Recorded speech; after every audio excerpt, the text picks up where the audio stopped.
Hello, everybody. Back here again for our vlog a day, and today is Tuesday, the 22nd, and today was a beautiful day outside weather-wise.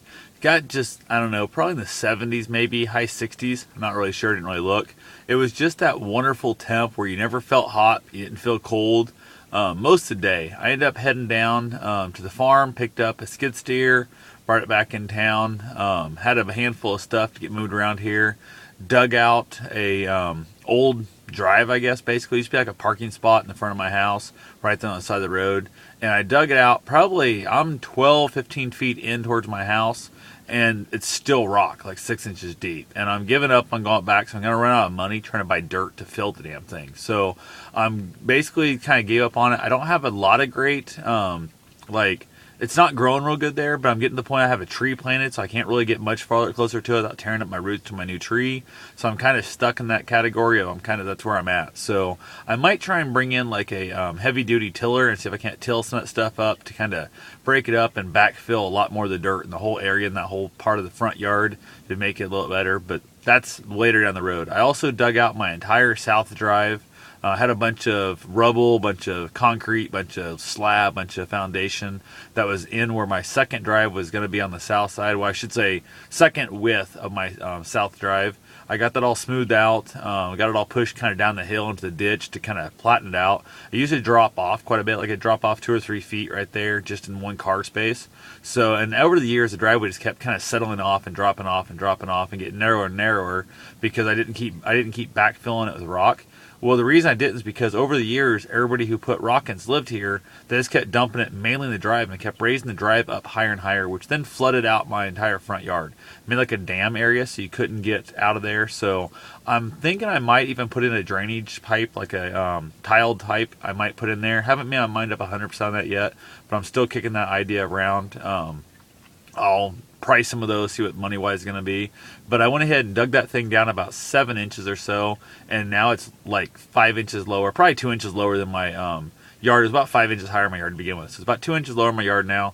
So I'm going to come in and backfill that with rock. But I've got the whole thing. There's enough room to park 2 wide now and 2 deep. 3 deep on small vehicles, like the van and the trailer will both fit on the south side of the south drive now. And that's my main goal. I wanted room to put both my trailers in that, or at least one of my trailers and one of the cars, kind of back and forth. The city throws a fit. They've got an ordinance, I guess, that you can't park a trailer on the street at any time for any reason, so that kind of sucks.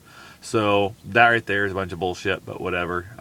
That's kind of the reason I wanted to get this leveled out. I've been wanting it leveled out forever. I'd like to put a carport in there or maybe in a garage someday, but that's not probably going to happen. So at least one of the extra parking. I've got an empty alley in the back of my place that doesn't get used for anything at all. It hasn't been used in years. It needs to probably legally be shut down, but I park there so I don't bitch about it. I've had old Toyotas and 4-wheel drive trucks and Jeeps and boats and trailers and everything parked back there, and nobody said a word. Although technically I can't legally park there because the alley is still open. Nobody's bitched, so I'm not saying shit about it. I also then went ahead and had a couple clothesline poles that were sunk down in the concrete. And the same people, I think, put them in at different times as like the house here, my rental house next door. And they are like 5 feet down in the ground with like giant concrete. It was, oh my God, so deep. So I got them yanked out of there finally. It took me forever. Tore the yard up. That skid steer will tear the shit out of your yard. You don't realize how much, even just, I drove a path around the back of their house and the ground's not been like compacted for years. And just how much it sinks in, like it just creates grooves. So that'll still come back out. It'll kind of hide out of there a little bit. But I went ahead and backfilled a couple spots, had a couple holes in my yard, backfilled them. I scraped off a bunch every year that they plow the alley. They plow up everything towards the south, which then makes like a dam. And then the alley holds water all the time. So I don't know why they can't plow it to the north, so it'll keep the water from flooding out and staying in the alley. So I kind of scraped off the south side of the alley a little bit, kind of made some water drainage spots and that so I can keep those drained out. Hopefully that makes it a little bit less of a pain in the butt.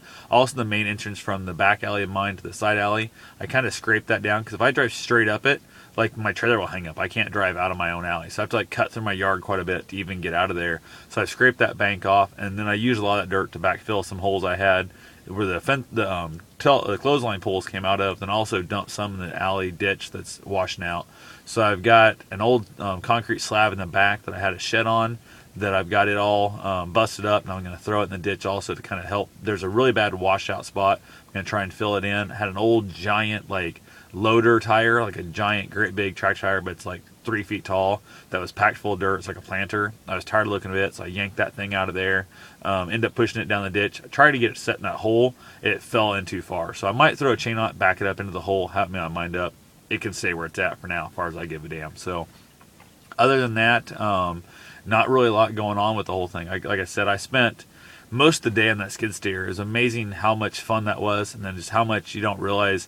You get a lot of forward and back motion in the skid steers. You're running and stuff, just the loader and everything else going. And then I was fine. I got in, went for my run and stuff, got my shower and sat down on the computer, and I was doing stuff. And I just kind of felt like my brain was still just kind of moving forward and back, just that little bit, almost like as if you've been on a boat for a really long time. Then you get off on your sea legs, you feel like your body's still moving. So that was kind of a creepy feeling. I was on the thing, I don't know, probably 5 hours, I'm going to guess. I looked at the hour meter. I have to look and see how long it was actually running. But I was on it probably 5 hours. I did a lot of shoveling by hand, did a lot of raking up some of the better rock and dumped it in the North Drive, just a whole bunch of stuff. I worked my ass off yesterday at that, though. So hopefully I'll get it all wrapped up today. I could have taken it back. I was technically done with it, but I had a few other things I thought I'd do today. I'm going to run it back down to the farm and dump it off. So hopefully they'll be able to get it back. Later this summer, some other stuff I want to do. But right now I'm super happy I had it. Really glad I got the chance to use it. So other than that, not a lot going on, so I will talk to you guys tomorrow. Have yourself a safe and wonderful day. Thanks for watching.